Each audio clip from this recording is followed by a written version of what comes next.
My name is Diana Njiru, and I am the project director for BBC Media Action in Kenya. We started this project that, as Abduali mentioned, is funded by the EU through NORCAP, ICPAC, and we are doing the, developing the module, the course. It's called the Massive Open Online Course. It's a journalism course that is open to anybody who is interested in doing it. We worked together with ICPAC and CONFER Africa and NORCAP to develop the content of the course. And we wanted to create something that was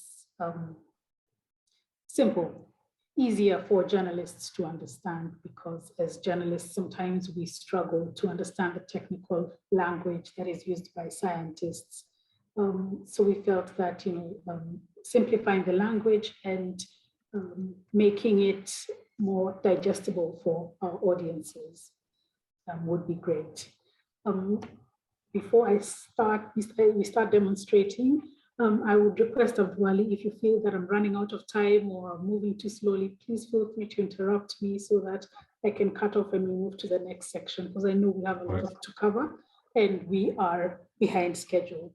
I would also request, David, maybe you can just share the screen of the homepage of the course so that everybody can be able to see what the course looks like.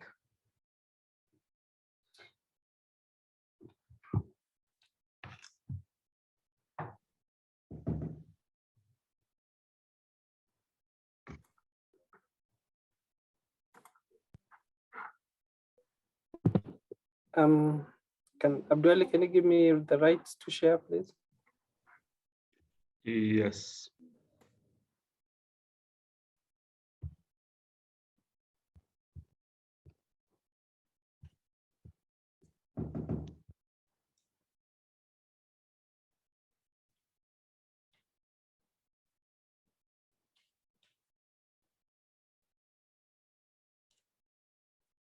You are the also co-host, right, David?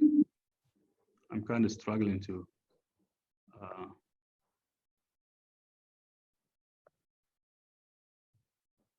Okay, great. Thank you.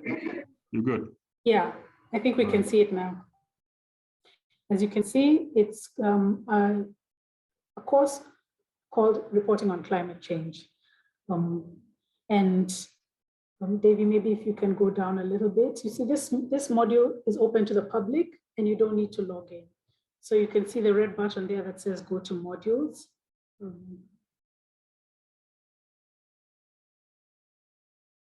So it has 6 modules, as you can see. The first one is what is climate change, and the second one is responses to climate change. The first 2 modules are the ones that kind of simplify the terminologies around climate change so that journalists can understand it. We have producing climate change stories for Multiplatform. This is where we get into the technical journalism bits of the course, how to produce stories about climate change. And then we have module 4, which is a solutions journalism approach, which is quite important when you're talking about climate change, because people, especially people who are living in remote areas, people who are poor, they need to be able to have information in which they can be able to take action and improve the quality of their life or improve their livelihood. And then we have the 5th module, which is audience responsive journalism.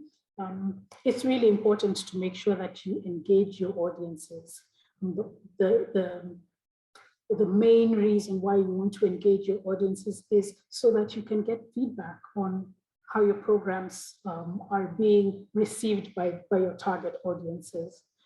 So this could be either through listening groups, through dial-ins, if you're at a radio station. I know you all know about the ways in which journalists can get information from audiences, and you can ask them what is it that you like about the program, what is it you don't like about the program, what would you like to learn. And that is something that we've practiced quite a bit even in our past projects, where we send our journalists out so they can get feedback from the audiences about the programs that they produce. And then they can also ask, we would like to hear about a program about some of the diseases that livestock get during the drought. And then you can bring in an expert to discuss those issues. And this makes sure that the programs that you produce are contextually relevant, that they provide information that the audiences need, and that they provide audiences with the soft skills that they need to be able to take action. So just to do a quick demonstration, maybe we can go into what is climate change, which is the first module. As you can see how Davey is navigating through it, you have to click on the first module and then you go to enter. It opens up in different pages. So I think Davey might need to stop sharing and then we share the new window. While he's doing that, one of the things that I would like to mention is that each course takes about 15 minutes to do. So, as journalists, again, it's very difficult for us to be sitting there and reading long documents for, that is technical. So with this course, you can be able to do it in bite-sized portions. You don't have to finish the course all at once. Davey, could you go down a little bit? You see each section should take you no longer than 15 minutes to complete. Perhaps click on the introduction, Davey, so that they can see. So once you've clicked on the introduction, just move down. It'll just give you a short intro, and then there's an audio that will play. It's a short audio, and it also comes with a transcript. So if you don't have, this also is an issue about the bundles. So if you don't have the bundles to watch videos or listen to audios, we've provided the transcripts. As you can see there, on the left-hand side, we have introduction, and then understanding climate change and what causes climate change. Davey, could you click on understanding climate change so that we can show people a little bit about how it looks. So this is now one of the modules. And as we said, we've tried to make it as short as possible. And we've also included a lot of images and graphics. We worked closely with ICPAC and NOCAP to make sure that it looks appealing and it's engaging. So for example, you can see this graph here that shows temperature change in Africa. This is temperature change from 1901 till 2020. And this is something that, it's easier for journalists to digest than written documents that explain a lot of, this information. You can see from the last sentence in this paragraph on your right-hand side, you can download your own climate stripes to showcase warming in your country. So if you're from Zimbabwe, if you're from Somalia, you can be able to download and show how temperature changes have happened in your region in the past 100 years, I think. And then in every section, you'll see some further reading. And this is additional information that will help you on the topic that you are currently studying. In this case, it's understanding climate change. And then you can click on the continue button so that you can go into the next section. Again, see there's quite a few images that we've used. As I mentioned before, we worked closely with ICPAC because we wanted to make sure that the information that we provided was accurate and gives journalists a good understanding of what climate change is, and not just climate change, but global dialogues around climate change, because sometimes as in Africa, we are not as included in global climate dialogues as we would like to be able to be. There's also a knowledge check section at the bottom right there. After having read it, you do a small quiz. What do we call why do we call some gases greenhouse gases? And then you select the option that you think is correct. Okay. You see he's collected his bird.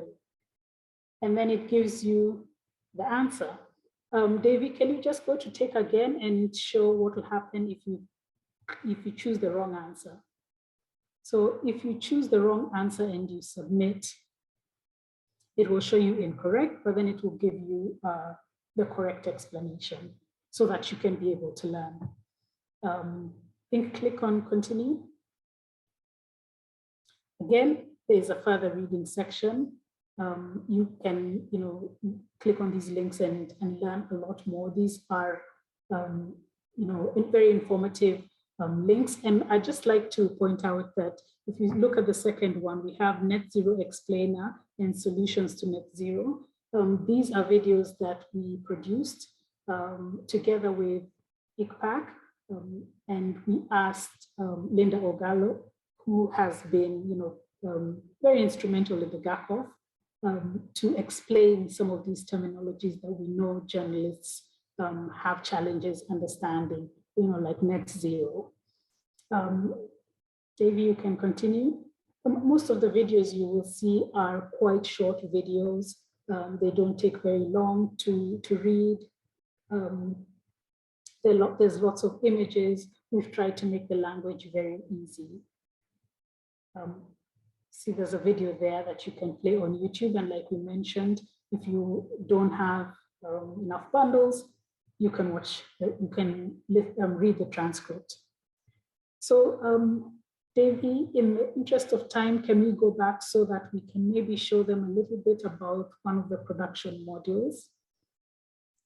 Because we have module 1 and 2 talks about climate change. And then when we get to module 3, we start talking a little bit more about production. What information do you need to have? What do you need to understand? And what are the technical skills you need to develop so that you can be able to produce climate change stories? So our third module is called Producing Climate Change Stories.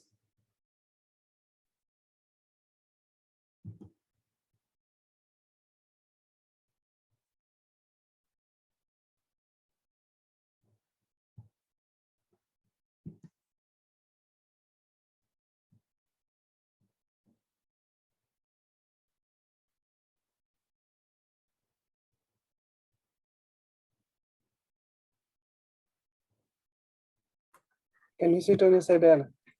No, we're seeing Producing Climate Change Stories. After you click enter, you haven't shared that screen.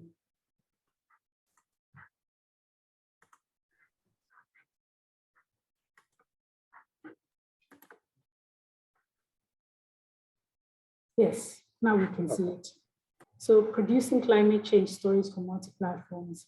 Although we tend to work mostly with rural communities, vulnerable communities, poor communities who predominantly listen to the radio, we also wanted to incorporate other forms of media because climate change is affecting everybody. So through this, we're talking about social media, and we're talking about television. So as you can see here, it has quite a few sections, and maybe click on practicing news values so that we can show them what is in that section.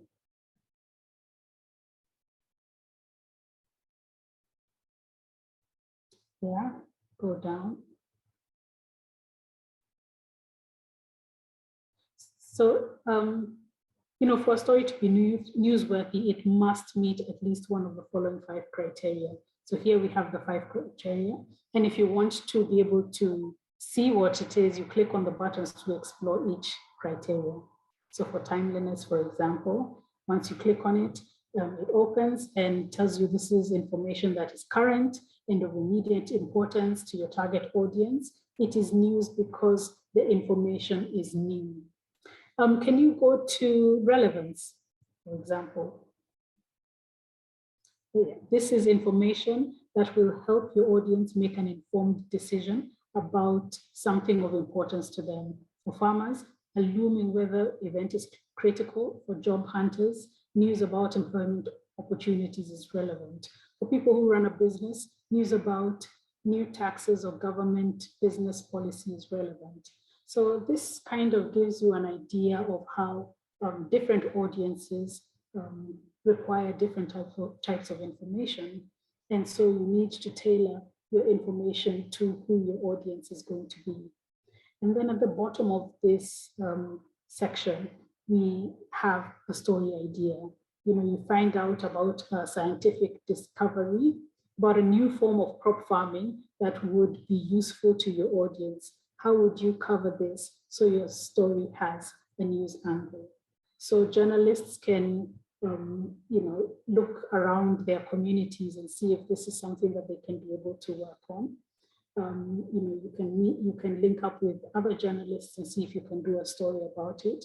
But some of the sections will give you a story idea, or it will give you a discussion to be able to debate about climate change issues.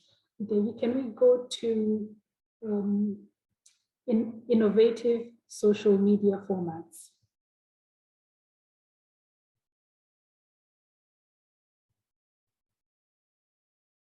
So as you know, social media is definitely something that is quite popular, especially among young people, but not exclusively.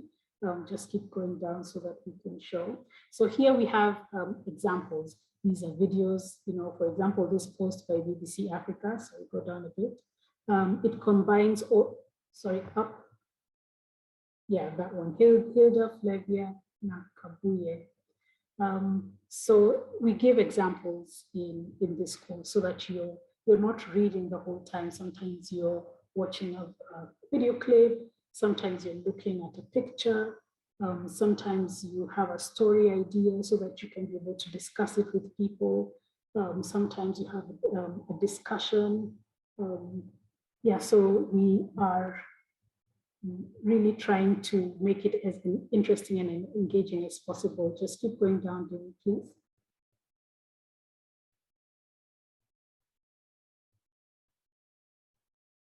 So all of these are examples that you can see and try to learn from them. Again, here we have story ideas, of how to tell climate change stories. David, can we go to innovative story formats for audio?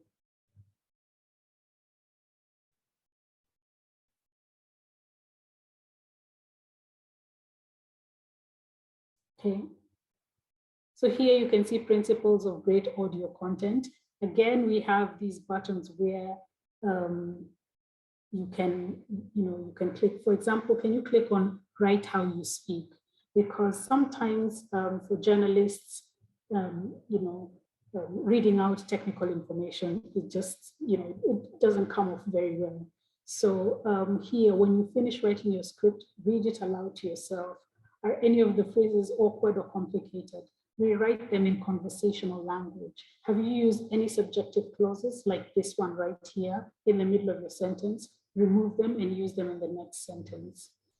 So it's really important for you to write how you speak. And these are some of the skills that a journalist might not necessarily think about when you're talking about climate change issues. I mean, when you listen to the radio program and you're listening to,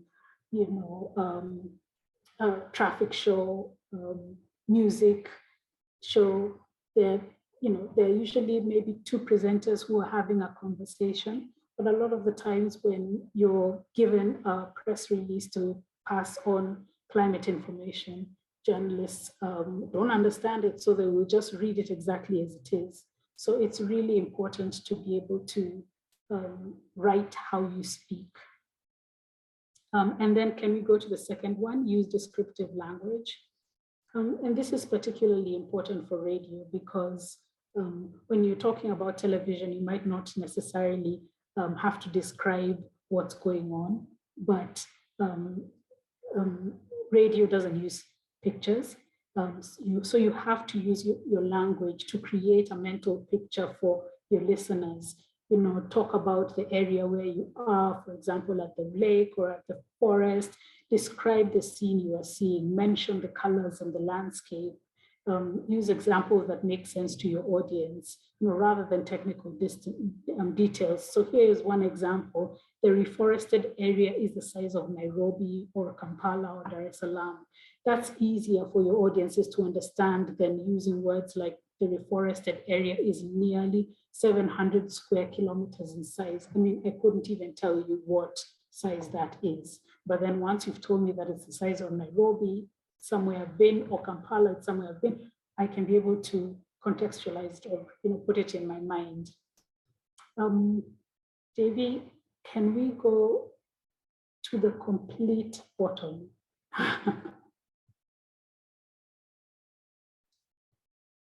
You see, we have, just keep going. We have radio formats, lots of examples, radio dramas, podcasts. You can learn a lot. And we've also given you examples of existing formats that, that you can use as an example.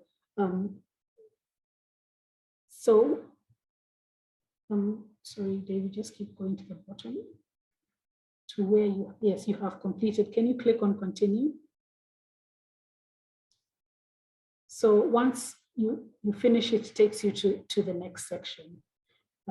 And for data tools to support climate storytelling, what we did was we worked together with Code for Africa so that they can, and of course ICPAC, so that we can be able to provide information about data tools that are out there that journalists can be able to use to do storytelling.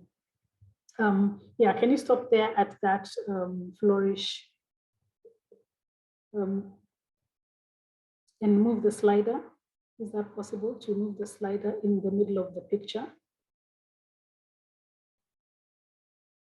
So you see there are these type of tools. You can see on the right, on the left top hand side, it shows 1991. And then on the right top hand side, it shows 2021. So David, just move the slider back.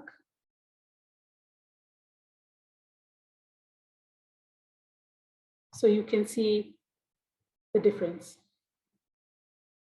Sometimes they say that a picture is worth 1,000 words, and I think this picture is worth 1,000 words. David, can you just take it back into the center so that we can see the difference between 1991 and 2021? And I think this is, what, 30 years?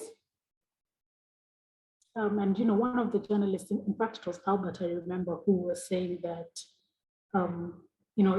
it really moved him, the fact that he grew up seeing a snow-capped Mount Kilimanjaro, but maybe his children might not see that. So it says a lot when you have these kind of tools and you can be able to tell stories using these kind of tools. David, just continue going down until the bottom.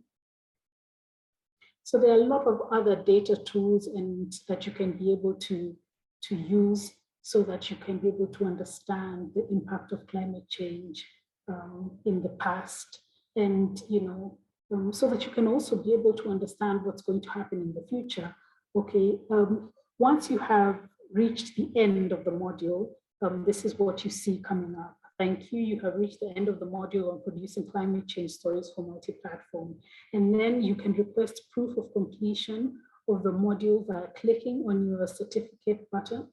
And then once you click on that, it'll take you to an email, and then you send us your name, full names, and that you've completed the course, and we will send you a certificate. So for each module that you're able to complete, we can send you a certificate. I think, Davey, maybe we can go back to the home page, if that's possible. So as I mentioned, there are 6 modules. So, you don't have to sit down and do all the modules at once. You don't even need to do the sections, all of them at once. You can sit down, do 1 or 2 sections and, spend about 30 minutes just doing that, and then, take a break, come back to it tomorrow. And if you find it engaging enough, you can be able to do 1, 2, 3 modules at a go. We've tried to use a lot of photos, as you've seen, a lot of really good images that can have a bigger impact than any words can have.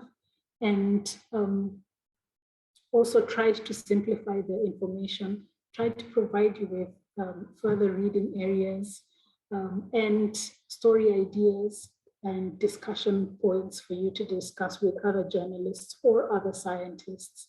Sorry, Diana, to interrupt you. You have 2 more minutes. You can wrap up. Okay, great. I'm almost done.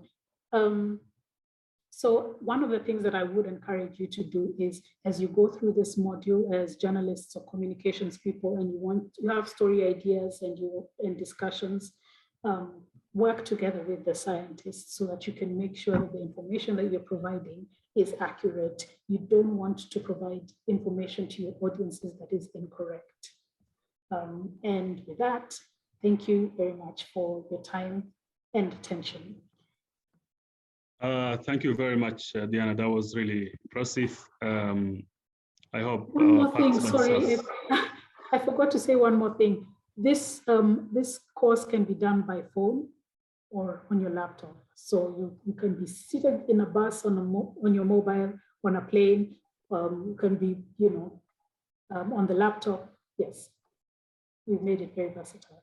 Yeah, that's a good point to mention. Yeah, it's compatible, mobile friendly. Thank you very much. And hopefully participants will be able to ask questions later. But now I want to welcome Albert. Is Albert here? Is Albert here yet? Davey, you had said that there was another lady who... Yes, there's Winnie and there's Albert. Okay, so maybe we can start with Winnie, who can just in just a couple of minutes tell us Welcome, Winnie. How she, yes, Winnie is part of the people who participated during the testing and will tell us her experience. Thank you. Welcome. Yeah, we tested the course with a number of people, so this is some feedback from some of them. Winnie, please give us a few minutes. Just tell us how you found the course. Yes, that's much better. That's much better. Yes, my name is Albert Mwanyasi. I'm a journalist. I work with C5FM Marsabit. C5FM Marsabit is one of those partner stations which partner with BBC Media Actions in producing weather and climate stories. I was privileged to be one of those people who got an opportunity to study using this module, which was developed by BBC Media Action. And I have to say that I found it very, very interesting because all the modules have used, a language which is easy to understand. There is no jargon in, the modules I perused. And in those modules, I found out that it is very, very possible to get a lot of stories. Apart from covering the stories, we are used to, journalists, we like covering stories. When there is a disaster somewhere, that is the time, you say that is a hot story. But through the module, I got to learn that, we can produce stories which are solution-based. And in fact, they can, assist our audience by making sure that we produce a content which has early warnings, that is better compared to producing a story which has a repercussion or a bad repercussion on it. So I also got to learn a lot of things in this module. Because apart from that, I learned a lot of some tools which we can use to verify information, because as journalists we are supposed to be trusted. But how will you be trusted? By giving factual information. So some of us journalists, we are used to taking information and running with it. But in this, I guess it is a module around 5 there. You learn about some tools which we can use, which I'm currently using in producing my stories, not only the climate, weather and climate stories, but other stories. So this cause has come at the right time, because journalists don't like covering stories about climate change. That is something we have to say, because we fear the jargon, we fear, where can you get the scientists? But through the cause, you get to understand a lot of things, which will help you try and do good stories, which have a lot of impact to our audience. So I will want to encourage other journalists, to go through the course, and I am sure they will benefit from this course. Thank you very much, Albert. I do have a question for Albert. We've been working with Albert for quite a few years, and I remember in the beginning when we worked with Albert, he was, wondering, how can you tell climate change stories for, a full year, 2 years? But earlier, I think it was earlier last year, you won an award. Could you tell us a little bit about the award that you won for the climate change story that you told? Wow. Yes, last year around May, I won an award. It is MCK Grantee Award, Media Council Grantee Award. This is an award which was given out to a journalist, to one journalist, of course, who happened to be me in radio category. Media Council were giving out grants for journalists so that they can, do stories which, human interest stories. So for me, because you have to pitch an idea, I did pitch the idea about, I found out that women in this area, northeastern part of Kenya, according to the records I got from the hospital, many women, a lot of women give birth to low birth weight children. So I was wondering what could be the reason why women in this area, northeastern part of Kenya, give birth to low birth weight children. So I decided to pitch an idea about that, and it went through. It was approved, and I received a grant to do a story. So I did a story, and through doing the story, I got to find out the reason. And one of the reasons why women in this area give birth to low birth weight children is, many women don't get the pleasure of getting the required foods. When women are pregnant, there are specific foods they're supposed to get. So you find out that women from this area don't get the pleasure and the privilege of getting such kind of foods because of droughts. In other areas, like central Kenya, you see, there is no droughts. So when there is droughts in areas like this, farmers are unable to plant enough foods, which will, some of the women will get from the market. So, so you find out that they can't get the food which they need. Another case is you'll find out that women, I find out that women in this area unable to get foods which are rich with nutrients, because during drought season, men take the cattle or their animals in a far place. So you find out it is hard for women who are pregnant. Some of them go for like 6 months, they cannot come back. So it is hard for those women to get foods, like milk, meat, which they usually get. So Albert, you find I have out to stop you there. Sorry, just conclude. We have okay. limited time. Yeah, Thanks. so you find out those are some of the reasons which I found after doing the story, which make women in this area get or give birth to low birth weight children. So thank you so much, and that made me win that award. And of course, I would like to thank, of course, BBC Media Action.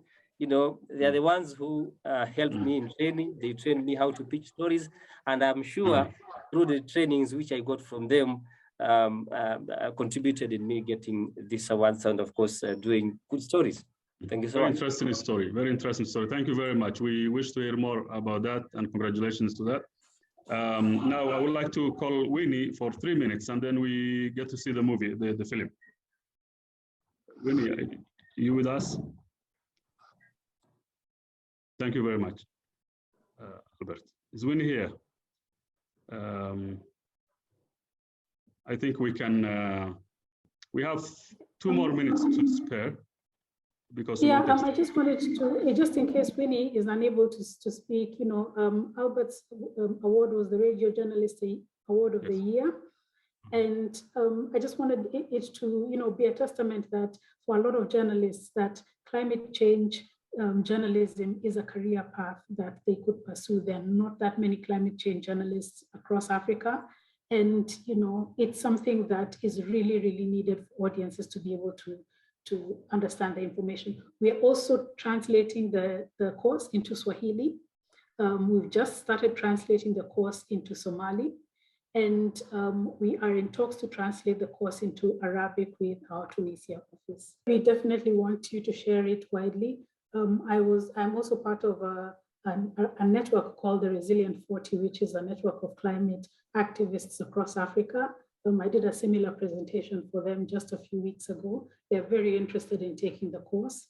And that's another reason why we're also translating it into all these different languages, so that as many people who, you know, English might not be their first language, as many people as possible can be able to access and do the course.